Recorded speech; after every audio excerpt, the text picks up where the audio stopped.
Hello, hello, hello. Welcome back to the Fertility Confidence Podcast.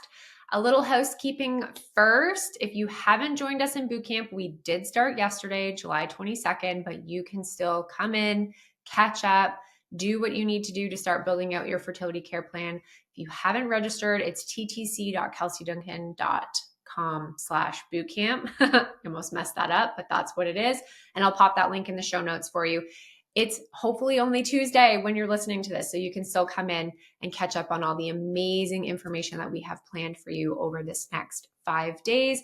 And I also wanted to give a little shout out to our podcast sponsor, Needed, someone who is putting out some amazing products for you in the fertility and pregnancy space using the research and the plethora of clinical experience that they have on their team. I personally really love their powdered prenatal with my clients because it significantly cuts down on pill count. It's high quality, high dosages. It is unlike any product I've ever seen on the market. It mixes so great into a smoothie. So if you're struggling to get your prenatal in, I highly recommend their powder prenatal. The other one actually that I really use a lot of with our FCM clients is their essentials. It's only a 3 cap, so we do lose some of the nutrients, but it is a wonderful way to get in the good, high quality nutrients that you need to support your body, both through the TTC journey and through pregnancies. You can read more, find out more about Needed at thisisneeded.com and use the code Dr. Kelsey for 20% off your first order. Today, we have part 2 of our episode from last week with Dr. Cleopatra. I hope you enjoyed it. If you haven't listened to part 1, I highly recommend going and hearing her story and sharing a little bit more about the amazing work that she does and the way that she talks about epigenetics and genetic expression just makes so much sense. But today we're talking about 2 specific topics that I know you are going to love. And the first one is age. Everyone always wants to know, am I too old? Or I feel too old? Or my doctor told me I'm too old? Or I don't know what else. Age is a big thing, right? And it's a big trigger and it makes sense. We hear all the time once we're in our 30s that like the clock is ticking.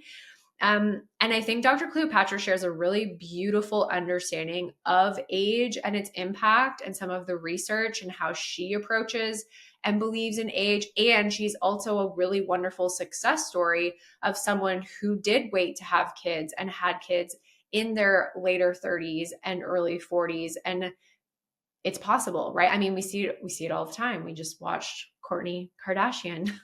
Maybe you didn't, but we just watched Kourtney Kardashian get pregnant in her 40s. We see women all the time, whether we're as forthcoming or, our celebrity examples are forthcoming with like the how as to how that happened. I'm not sure. But I think there's a really big topic of conversation here when it comes to age. And I love Dr. Cleopatra's take on that. The other piece that we're tackling in here that is something near and dear to my heart and my fertility confidence method clients are going to be like, oh yeah, here we go again, is the microbiome. Okay. We've been chatting about this with my clients for many months now, of how incredibly important the uterine microbiome is. And so anyone that's working with me actively knows if you are having losses, if you are having recurrent implantation failure, if you've been told you have unexplained infertility, or maybe you haven't had that term get thrown around yet, but so far everything's looking pretty hunky-dory. This is an area that we really need to focus on. Funny thing is we actually talk about this in day 4 of boot camp as well. So if you want a little more microbiome information after today and you haven't joined boot camp, please do. But it's so important. And I think we could have probably spent a whole hour just talking about that specific piece. So more to come on the podcast about the importance of the microbiome, because I really do believe that it plays a huge role. My belief is that we are going to start to see more and more research coming out in this area. And I really, truly hope, for the sake of proper fertility care, we are starting to have this conversation earlier on in the fertility journey, not just after failed IVF transfers. And we're starting to do proper testing in, the first line of defense. We should be looking at the microbiome at the beginning. That's my opinion. I hope my opinion spreads. And so the more we talk about it, the more we learn, the more the research comes out, I do think we'll start to see changes. But now, what we're doing with our fertility confidence method clients is helping them advocate for themselves in this arena and helping them source out proper testing and treatment when we think that they need it. So, we're talking age, we're talking microbiome. Remember that you can find more about Dr. Cleopatra over on her Instagram at Dr. the word spelled fully out, DOCTER. It's in the show notes, _Cleopatra, or check out her website, fertilitypregnancy.org. My gosh, is that right? Yes, fertilitypregnancy.org. And if you want to learn more about how you can actually work with Dr. Cleopatra and her team, it's fertilitypregnancy.org/consult. I will see you guys all in the next episode. Take care. A few times you mentioned Dr. Cleopatra, so I want to circle back to this, but you've brought up this concept of biological age a few times. And Yes. This is something I know like just sets alarm bells off for women specifically, even though we do have data that like, yes, men continue to make sperm, but age does matter in the male population. But for women especially, of this biological clock of they're too old. Even clinics are telling my clients at like 33 that they're too old. What is your take on age? And like, how does this play into everything? Okay, like don't get me started. I mean, I have so much to say, and not just these are not opinions. I speak very much from data. And if I'm going to tell you my opinion, I'm going to say this is opinion. So let me first talk about the difference between biological age and chronological age, because that distinction is key and points us to where we have leverage and we can make a difference. So let me start there, but then I want to talk about the truth of the effect of age on fertility, because most people are not hearing the truth, and it's really important to hear the truth. So just like we are born with the genes that we will always have, and we have no control over that. We are born the day that we were born, and we will always be that. Our chronological age will always be based on that day. So that's our age in years. So I was born in 1978. I'm 46 years old. That is how it is. Right. And just like we have the ability to affect how our genes express themselves, that's our epigenome, we have the ability to influence how old we are biologically. And by the way, epigenetics and biological age are deeply intertwined. Right. Okay. So the things that we're doing to those epigenetic inputs are directly affecting our biological age. So there are some people who are biologically about how old they are chronologically. And there are some people, and you can see it on them, they look way older than their chronological age. And there are some people who look much younger than their chronological age. And it's not always a one-to-one correlation of how you look to what's going on the inside. And one very prominent example of this is thinness, because thinness we associate with youth. And so we often think of people who are slimmer as looking younger for their age, and yet being too thin can really harm biological age, and especially biological reproductive age. So that's just one example of how they're not always one and the same, but it's a pretty good proxy. And so what we want to do is, when we're worried that our fertility is too far gone, that we are too old to have a baby, that you're too old to have a healthy baby, that your eggs are too old, is to really focus on our biological age. How can we reverse our biological age? Everything that we do in the Primemester Protocol through epigenetic pathways is focused on slowing and reversing biological aging. And what's really important about that is you do have the ability to affect how old your eggs are, and to affect both egg quantity and egg quality. And when I say egg quantity, that might, to some people, that might seem really like crazy because you're like, well, we were born with all the eggs we're ever going to have. But when I talk about egg quantity, what I'm referring to specifically is functional ovarian reserve. And functional ovarian reserve is the number of follicles on deck as candidates for releasing an egg in upcoming ovulation. And that's what determines your AMH level, by the way, your anti-Müllerian hormone level.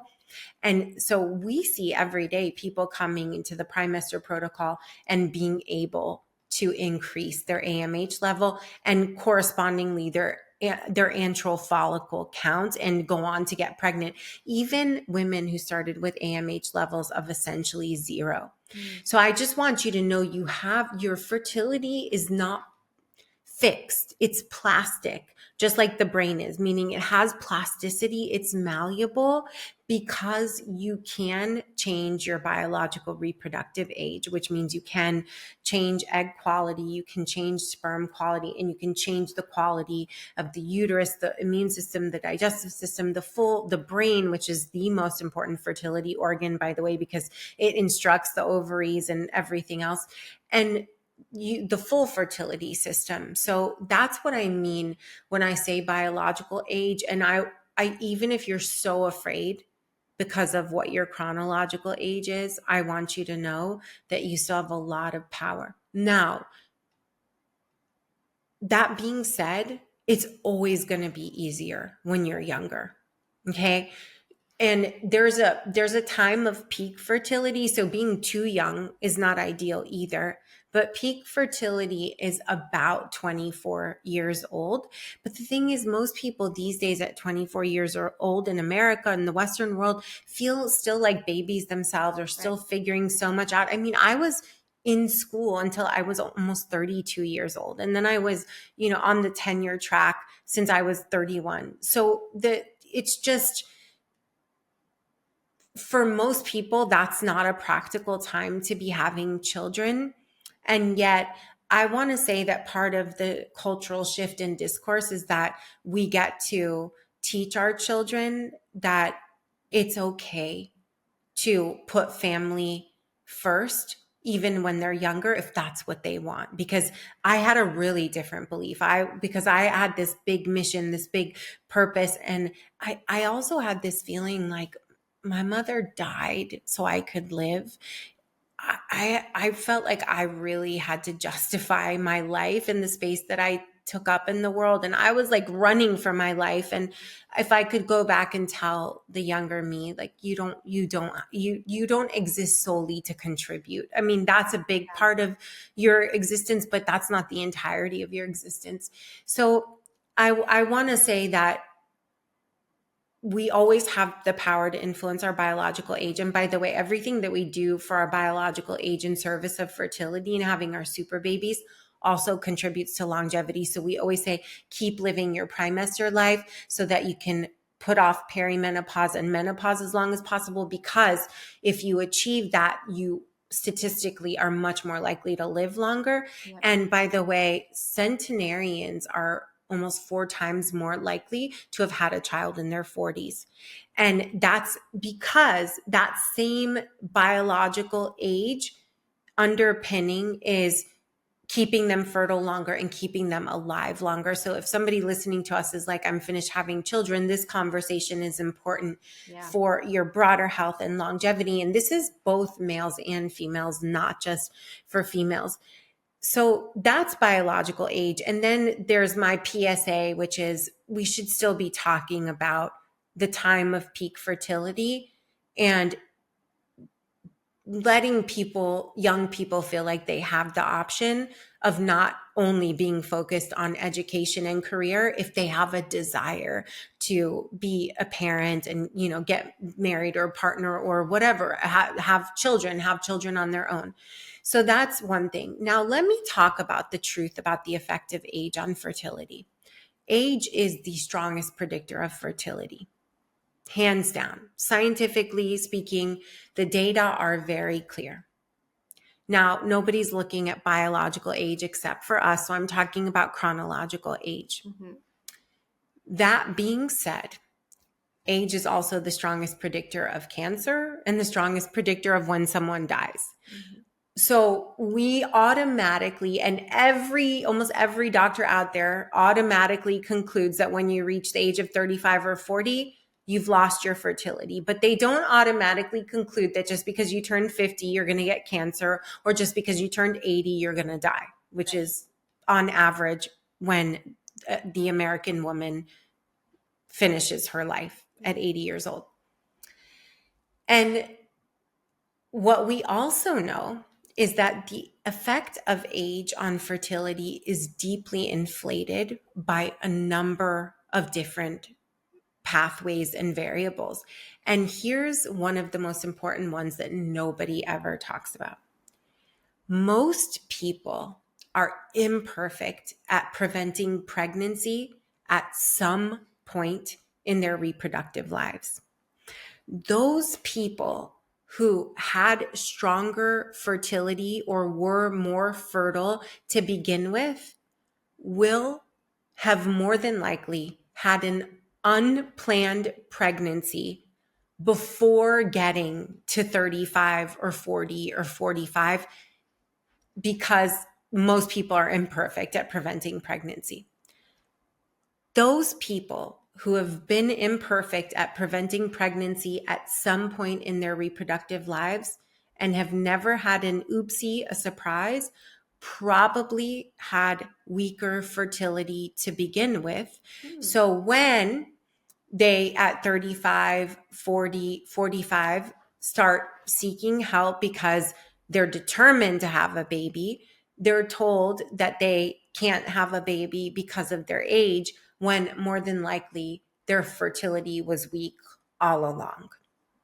I never thought of it that way. I think that's really fascinating, and it's something to start. Here's my daughter. Something to start Hi, kind of sweetheart. questioning and asking about in their previous history. Obviously, we're asking pregnancy history, but it's definitely not something that I've really thought about or considered in terms of factoring into their plan of, okay, they had an unplanned pregnancy, or we have a lot of clients who've had pregnancies younger that, had they have children, and now they're in a different relationship, they're at a different stage of life, and now they are struggling in this stage. And so we have to kind of combine those two journeys as well.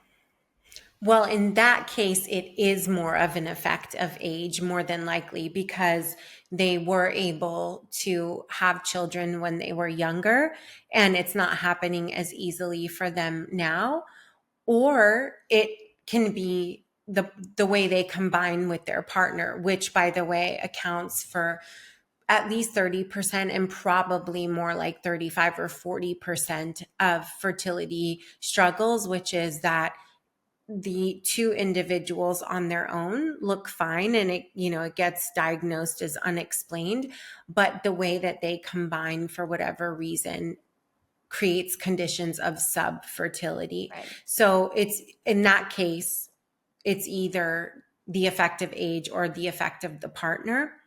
But in the case where they've never gotten pregnant throughout their reproductive span, they've been sexually active, they've been in long-term relationships where they started to be less careful about preventing pregnancy but didn't get pregnant, that's likely an indication that Right. their fertility was weaker to begin with. So I always say that not trying for a baby is not the same thing as preventing pregnancy. Right. And there's a clue in there for people who are wondering about their fertility, but they haven't yet started to kind of ease their way into looking at it. Right. How perfect have you been at preventing for this amount of time that you have been sexually active? And then there's potentially a hint in there as to what can come down the line when you are. And that's a great way of rounding out this idea of being proactive too.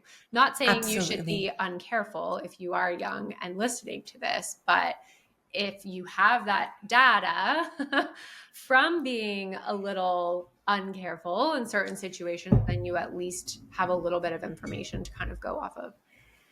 100%. And I think it's really important to be careful. I think that if we're speaking to younger people about their fertility and their sexuality, what we need to say is that people who are intimate with one another share bugs. Like, Right. we all have bugs, Mm-hmm. and it's not maybe you share them, you will share them with the person you not just have intercourse with, but even kiss, right? In fact, the mouth is probably the most contaminated part of the body. And yet, we kiss people freely. I mean, I was kissing boys like crazy, I mean, truly. And so I am really clear with my super babies that you want to be really selective. If you are going to kiss somebody or, be even more intimate with them, you're basically saying, yes, I'm willing to share bugs with this person. So What a that being, great way to teach it. yeah, Write no, that it is down. Yeah.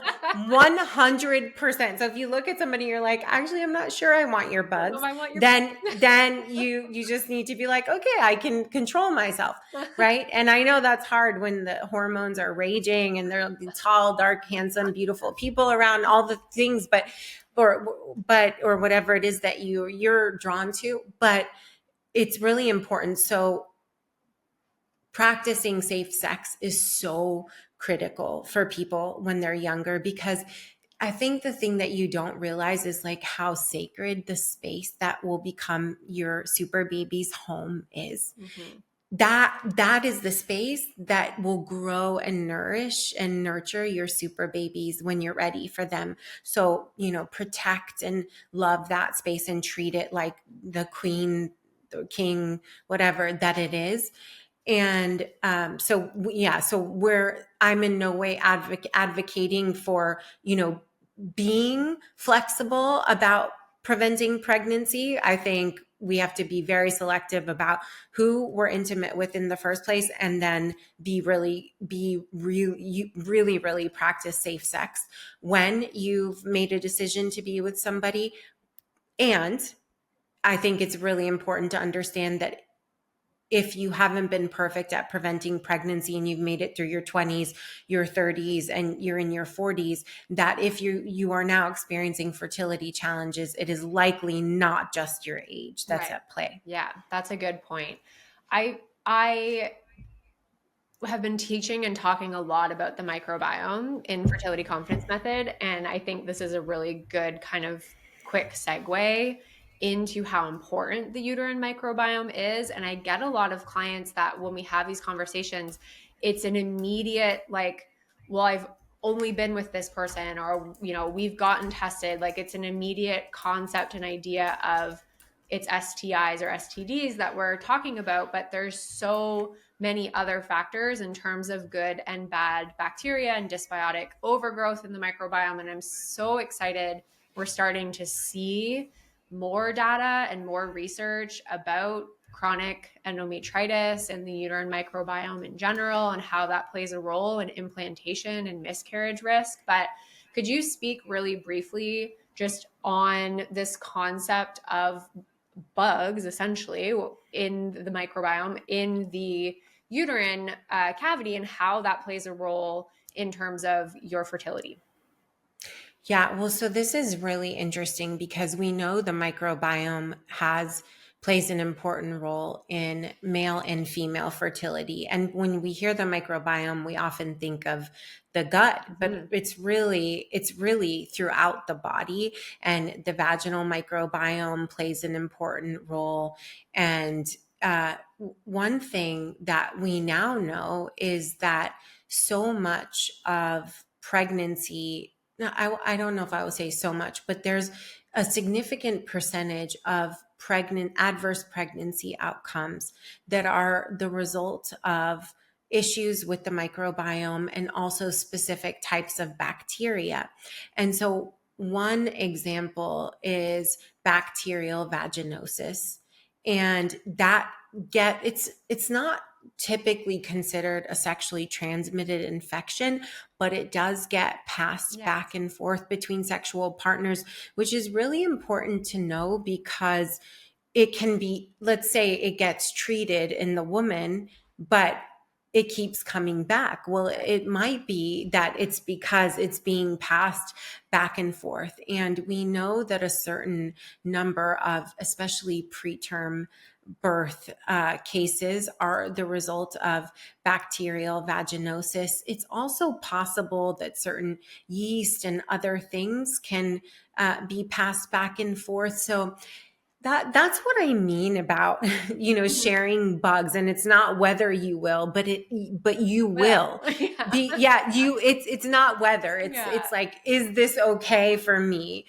Is this person worth doing that? Because the reality is that even if it's not a sexually transmitted infection specifically, their sexual activity, intercourse, oral sex, whatever it may be, even just kissing, like I said, it does expose you to other people's bugs, and the composition of your bugs matters for your fertility, your vagina, your uterus, the cervical fluid, the semen, the gut, the mouth. I mean, we know that infants who are born via C-section have a higher risk for a number of health problems, including a tendency toward obesity, which is associated with all kinds of health problems.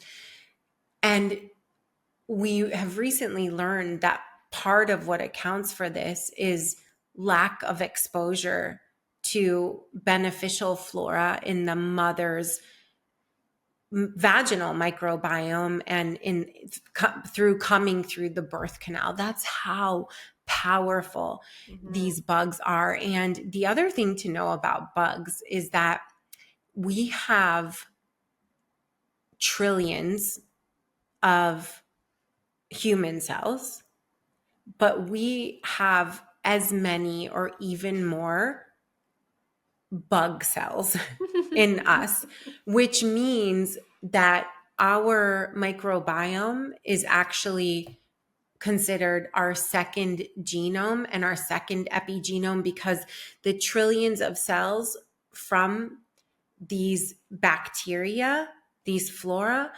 and other things are in many cases outnumbering our own human cells. And these bacteria can influence our personality, how anxious we tend to be, how energetic, how depressed, all these things that people may think are just who they are, just their personality, could be influenced by these bugs. And hormonal balance, there's a specific part of the microbiome that's all about estrogen and estrogen metabolism called the estrobolome.